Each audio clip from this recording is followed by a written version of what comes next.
I work with church people. I try and get churches engaged in caring for creation. When I go out to visit churches, I often talk to folk who are just starting to become aware of the desperate state of our planet. And the question they're often wrestling with is, what sort of world do I want to leave for my children and my grandchildren? And I've taken to telling them that that is a good question, but it's not the right question. The right question is, what sort of world do our children and grandchildren have a right to demand from us? If the choice of what to leave for my son is a question of my charity and my choice, what's necessary is what future generations have as a right of expectation, a human right.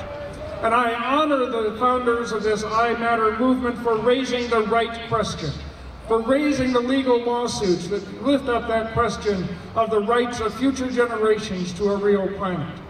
Because the answer to that question, what sort of world is appropriate for those future generations, is a livable world.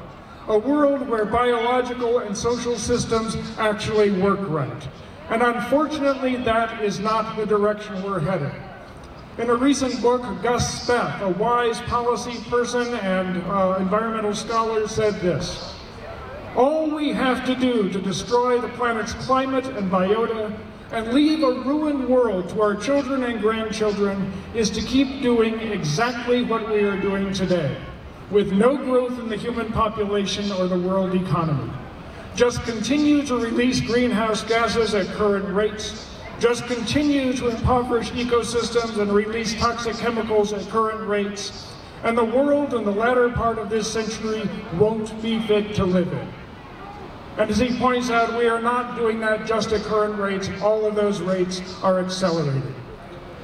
We are in this mess because powerful institutions that profit from the rape of the planet are stealing the resources from future generations. We are in this mess because of values and worldviews that lie to us about what is good and healthy. We are in this mess because my generation is among those that have willfully denied the repercussions of our excessive living. So I thank you, organizers of the I Matter movement, for demanding your rights and for filing those lawsuits. Thank you for naming the realities of this damaged, depleted, and destabilized planet. Thank you for calling us to legal and moral accountability.